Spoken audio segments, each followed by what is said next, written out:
When legends return from the void, Captain Elena Vasquez pressed her palm against the cool surface of the observation deck's reinforced viewport, watching the stars drift past in the eternal dance of the cosmos.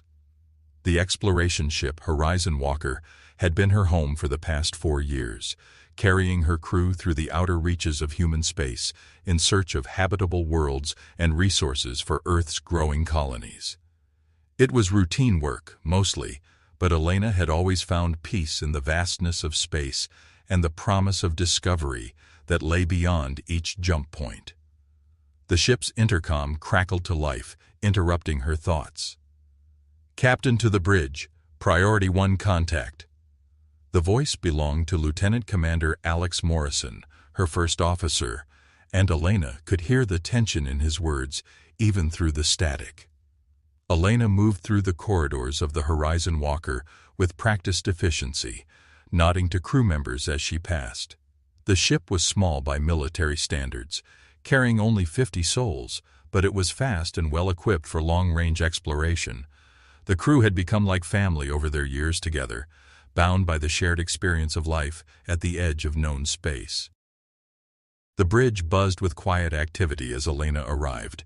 Morrison stood at the central command station, his dark eyes focused on the main display screen. Around him, the bridge crew worked at their stations with the kind of focused intensity that meant something significant was happening. "Report," Elena said, settling into the captain's chair and bringing up her personal command interface. Morrison gestured to the main screen, where a 3-dimensional star map showed their current position in the Kepler 442 system.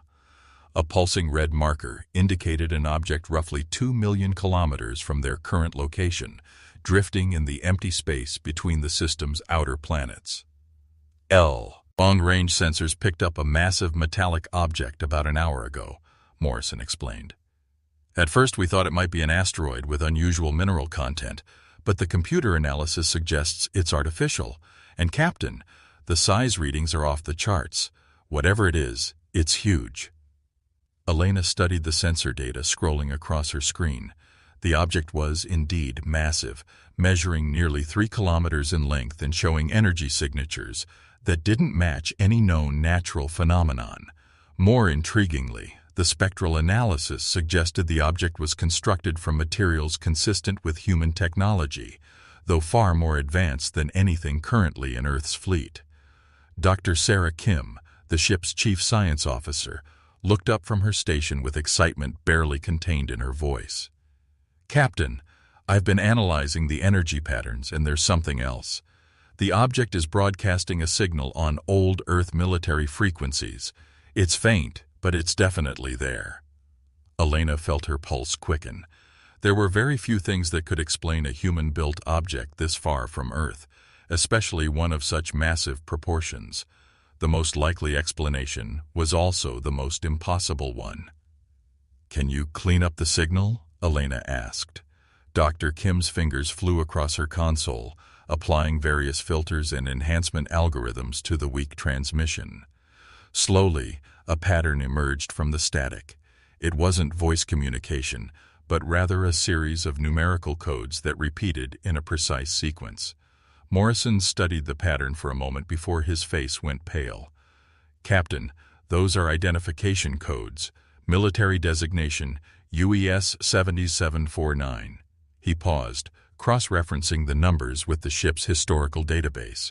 "That's the UES Prometheus." Morrison studied the pattern for a moment before his face went pale. "Captain, those are identification codes. Military designation UES 7749. He paused, cross-referencing the numbers with the ship's historical database.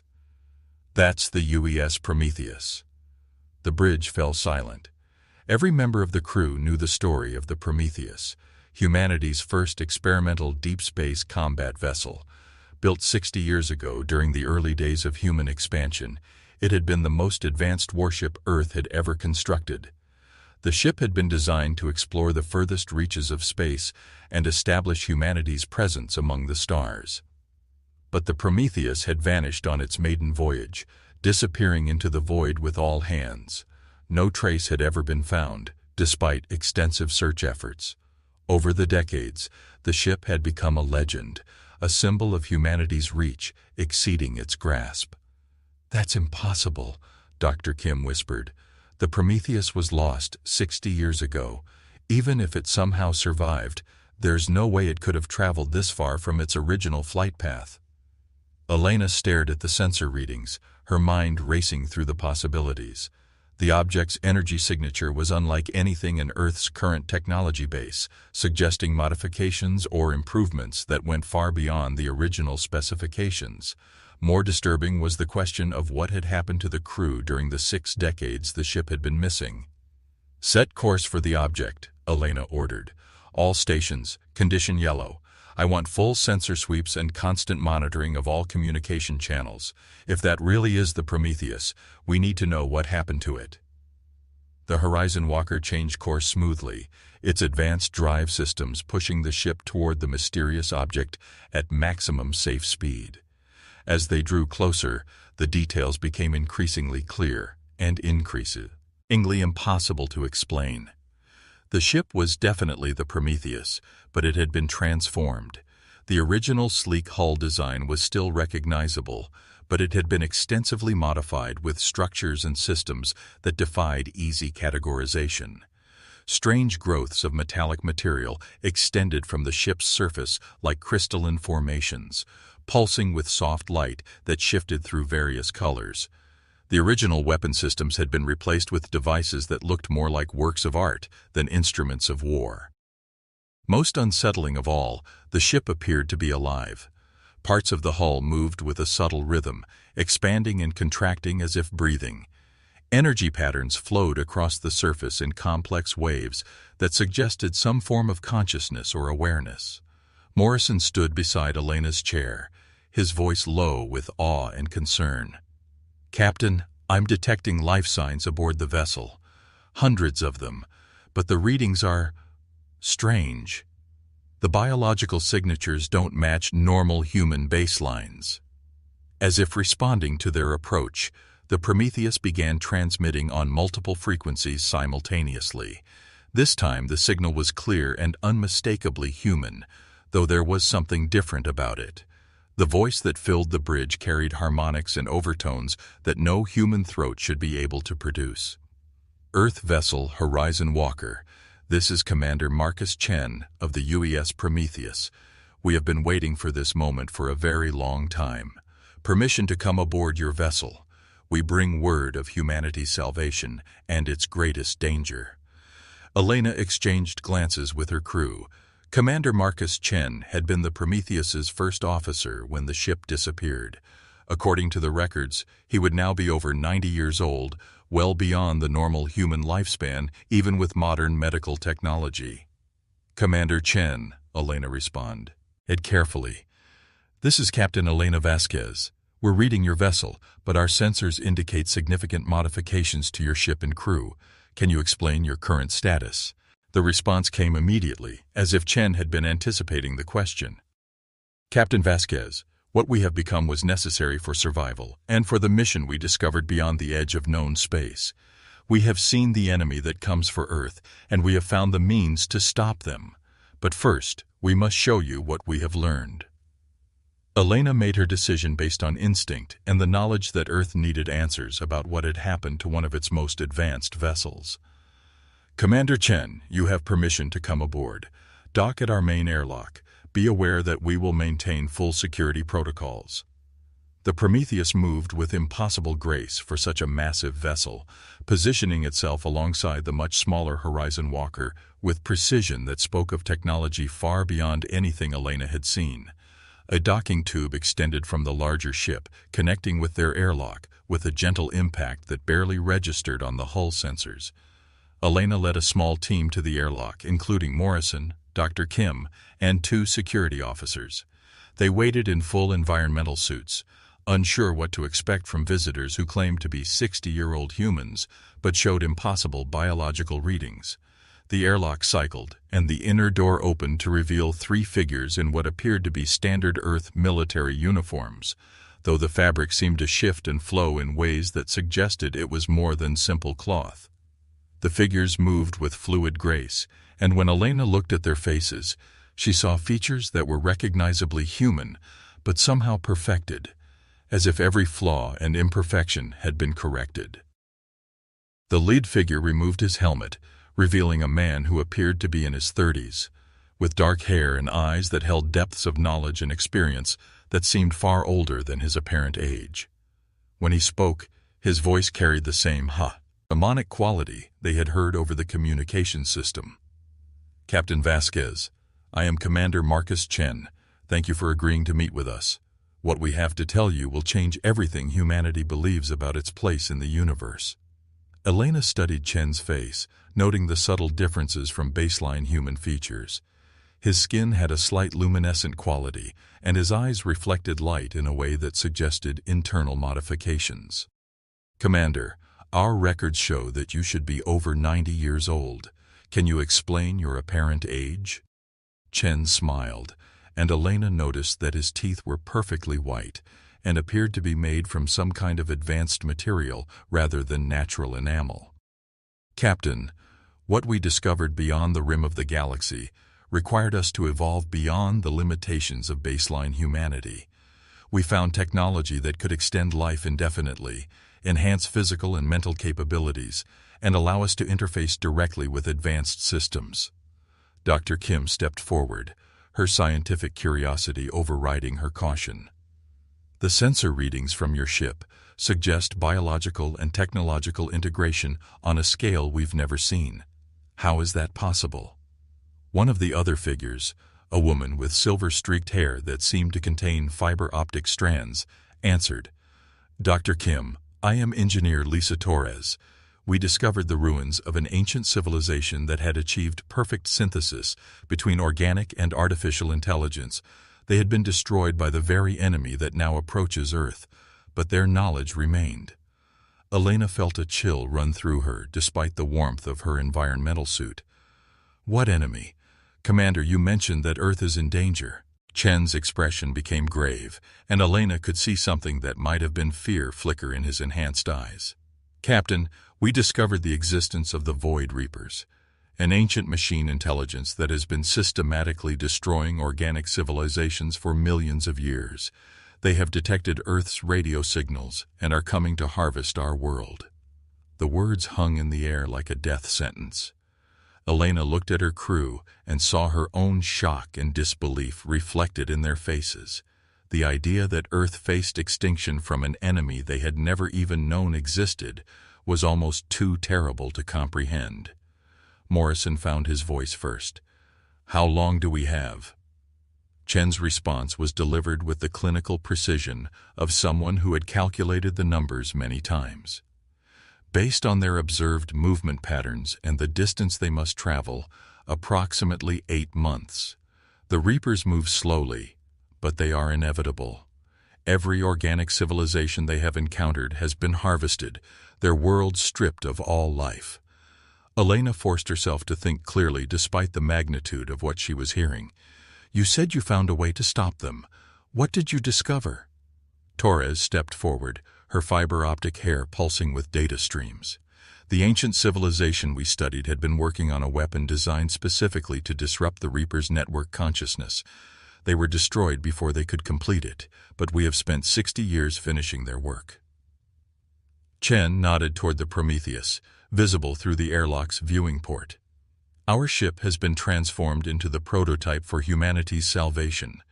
We have the technology to enhance human capabilities, to build weapons that can hurt the Reapers, and to unite Earth's forces into something that can stand against the greatest threat our species has ever faced." Elena realized that everything she thought she knew about humanity's future had just changed. The discovery of the Prometheus wasn't just the return of a lost ship. It was the beginning of a transformation that would determine whether the human race survived or joined the countless civilizations that had been consumed by the Void Reapers. She looked at Commander Chen and made the decision that would reshape humanity's destiny. "Commander, I think it's time we return to Earth." The crew that conquered death itself, the journey back to Earth took 3 weeks, with the massive Prometheus accompanying the much smaller Horizon Walker through a series of jump points that brought them steadily closer to humanity's home system. During the voyage, Elena spent countless hours aboard the transformed warship, learning about the incredible changes that had taken place during its 60-year absence. The interior of the Prometheus was unlike anything Elena had ever seen. What had once been standard military corridors and compartments had been transformed into something that seemed to blend advanced technology with organic architecture. The walls pulsed gently with bioluminescent patterns, and the air itself felt alive with subtle energies that made Elena's skin tingle. Commander Chen led her through the ship's central areas, explaining the modifications that had been made during their long journey beyond the galaxy's edge. We discovered that the ancient civilization had achieved perfect integration between biological and technological systems, he said, running his hand along a wall that responded to his touch with ripples of light. The ship itself is now partially alive, able to heal damage, adapt to new threats, and grow stronger over time. Elena watched in fascination as sections of the corridor walls shifted and reconfigured themselves to provide better lighting as they passed. How many of your original crew survived the transformation process?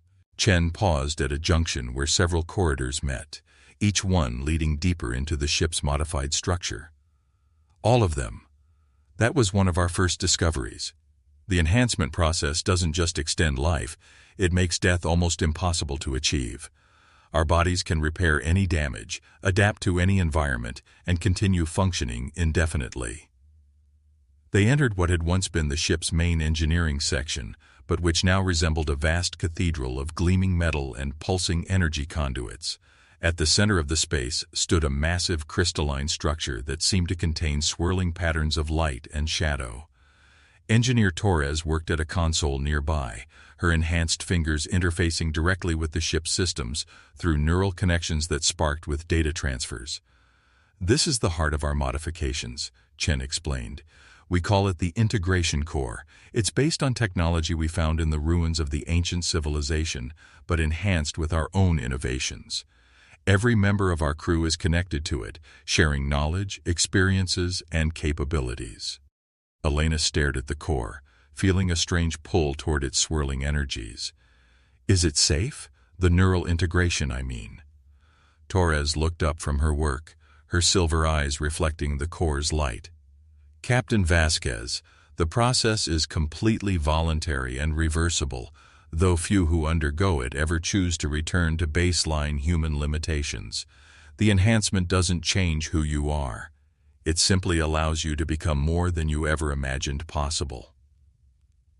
Over the following days, Elena met with dozens of the Prometheus crew members, each one showing different aspects of the enhancement process. Dr. Michael Santos, the ship's original medical officer, had developed the ability to interface directly with biological systems, allowing him to heal injuries and illnesses with a touch.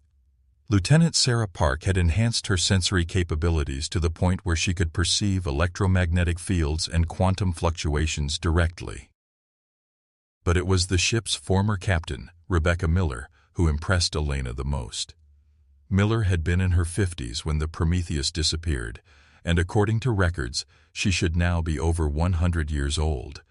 Instead, she appeared to be in her physical prime, with an aura of wisdom and authority that commanded respect from everyone around her.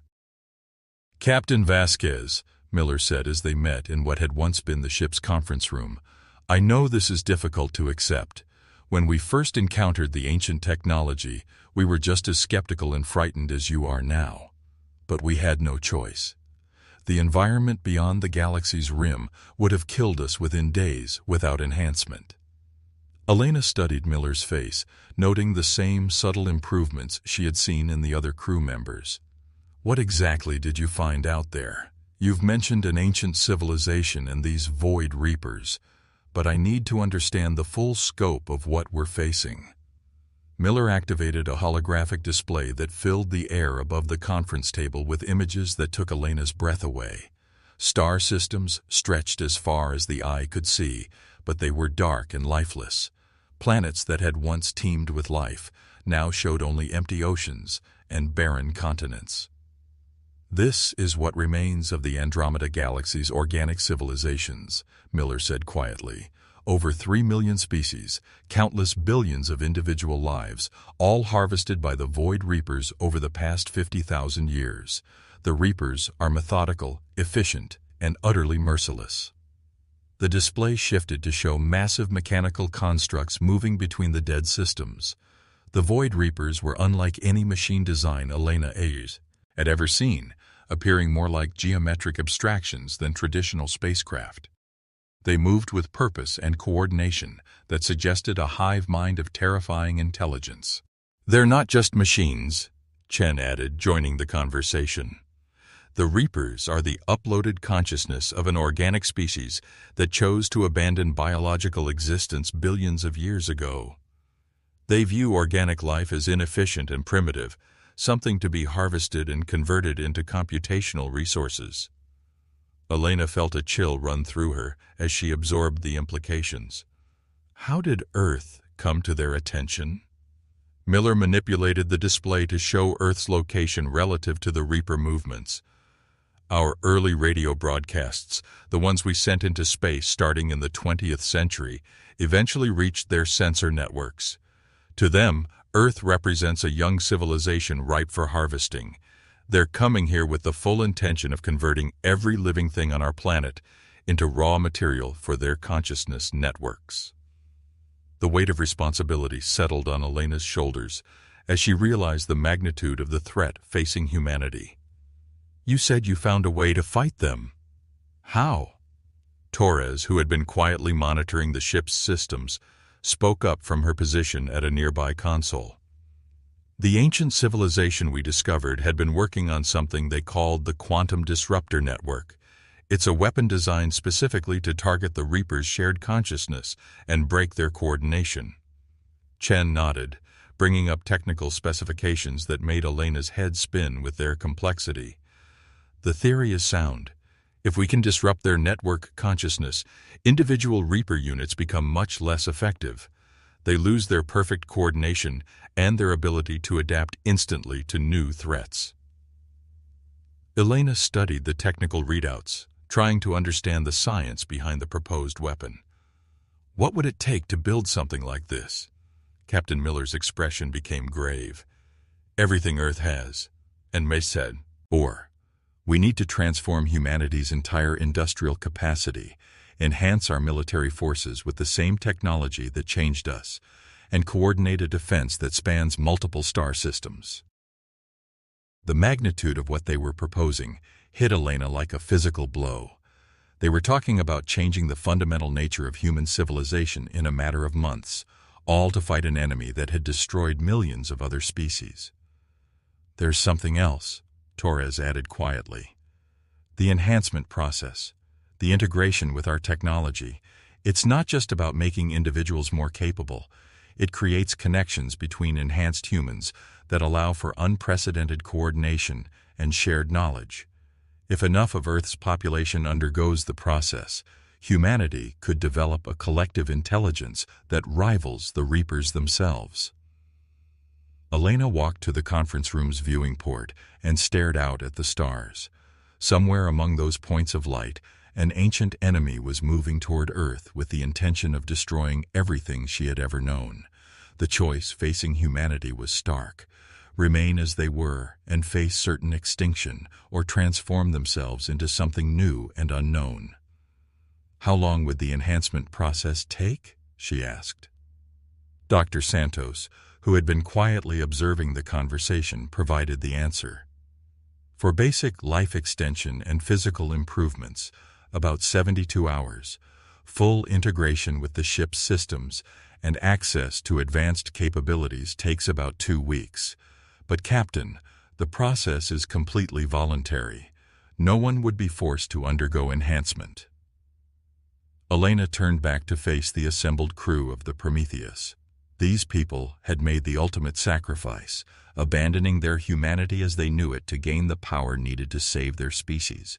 They had spent 60 years preparing for this moment, and now Hey, we're offering to share their knowledge and capabilities with all of Earth. When we reach Earth, Elena said finally, how do you propose we convince the government and military leadership to accept what you're offering? This goes against everything humanity believes about itself.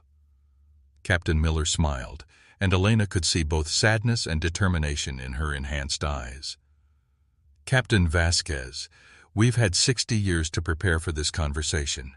We know exactly how difficult it will be to convince Earth's leaders to accept the truth, but we also know that the Reapers are coming whether humanity is ready or not. Chen activated another display, this one showing Earth's current military capabilities compared to what the Reapers would bring. The comparison was sobering. Earth's entire space fleet could be destroyed by a single Reaper patrol unit. The mathematics are clear, Chen said. Without enhancement, without the quantum disruptor network, and without unprecedented cooperation between all of Earth's nations, humanity has no chance of survival. We're not asking Earth to trust us because we're fellow humans. We're asking them to trust us because we're their only hope. Elena looked around the conference room at the faces of people who had sacrificed everything to give their species a chance at survival. They had become something beyond baseline humanity, but they had retained the core values and determination that made them recognizably human. As the Horizon Walker and Prometheus prepared for their final jump to Earth space, Elena realized that she was about to participate in the most important conversation in human history. The choice they would present to Earth's leaders was simple: evolve or die. The jump to Earth space completed smoothly, and Elena found herself looking at the blue and white sphere that had been humanity's home for hundreds of thousands of years. Around the planet, the orbital installations and defense platforms that protected Earth looked pitifully small and primitive compared to what she had seen aboard the Prometheus. "Captain Miller," Elena said, "I think it's time to make that call to Earth Defense Command." The response from Earth was swift and overwhelming. Within hours of the Prometheus's appearance in the outer system, every major military and civilian authority on the planet was demanding answers. The return of humanity's most famous lost ship, accompanied by claims of an existential threat to the species, had caused a sensation that reached every corner of human space. Admiral Robert Sterling, commander of Earth Defense Command, appeared on the main communication screen with an expression that mixed skepticism, hope, and barely controlled panic. "Captain Miller, Captain Vasquez, the entire planet is watching this conversation. Can you provide immediate proof of the claims you're making about this Void Reaper threat?"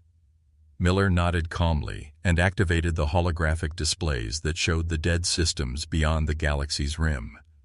The images of harvested worlds and massive Reaper constructs filled the communication channel, causing stunned silence from the Earth-side observers. "Admiral," Miller said quietly, "what you're seeing is the fate of every organic civilization that has encountered the Void Reapers. They're coming for Earth, and we are the only ones who know how to stop them. The question is, will humanity choose to save itself?" Elena watched as Earth's leaders struggled to comprehend the magnitude of what they were facing. She thought about the enhanced crew of the Prometheus, who had given up their original humanity to gain the power needed for this fight. Soon, all of Earth would have to make the same choice. The battle for humanity's future was about to begin.